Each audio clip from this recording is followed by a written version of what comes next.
Hello. तर आज आहे अंगारकी चतुर्थी, त्याच्यामुळे मंदिरामध्ये सकाळ सकाळ जायला निघालो होतो. वाजले होते सकाळचे 7. म्हटलं चला सकाळचं दर्शन घेऊन यावं.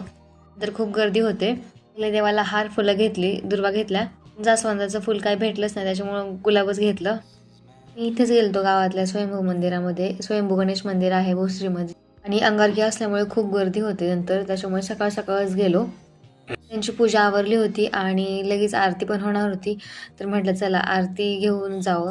आणि अंगारकी चतुर्थी दिवशी आम्हाला पण आरती करायचा मान भेटला, त्याच्यामुळे खूप प्रसन्न वाटलं होतं. दर्शन घेऊन घरी निघालो आणि मंदिरामध्ये आम्ही दोघं चालतो. पिल्लू झोपला होता आणि पप्पा पण होते घरी, त्याच्यामुळे आल्यावरती डब्याला खिचडी केली आणि गावावरून आणलेलं मध होतं थोडंसं, ते राहिलं होतं करायचं, साफ करायचं. ते साफ करून घेतलं.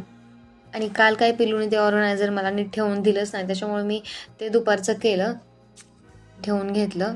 ऑर्गनायझरचा खूप फायदा होतो, म्हणजे कसं पसरा होत नाही असा फ्रीजवर कुठेच म्हणा. आणि ड्रेसिंग टेबलवर ठेवायचं खूप छान बेस्ट ऑप्शन आहे.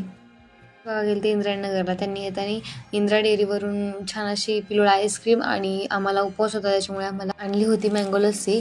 ती लस्सी प्यायली आणि संध्याकाळच्या स्वयंपाकामध्ये मोदक केले होते, अंगारकी होती त्याच्यामुळे, आणि सिंपल अशी पनीरची भाजी, भात आणि चपाती केली होती. आज जास्त काही श्रीखंड गोड खायची इच्छा नव्हती, त्याच्यामुळे नाही केली. आजचा लॉंग व्हिडिओ यूट्यूब चॅनलवरती अपलोड केला आहे, नक्की चेकआउट करा.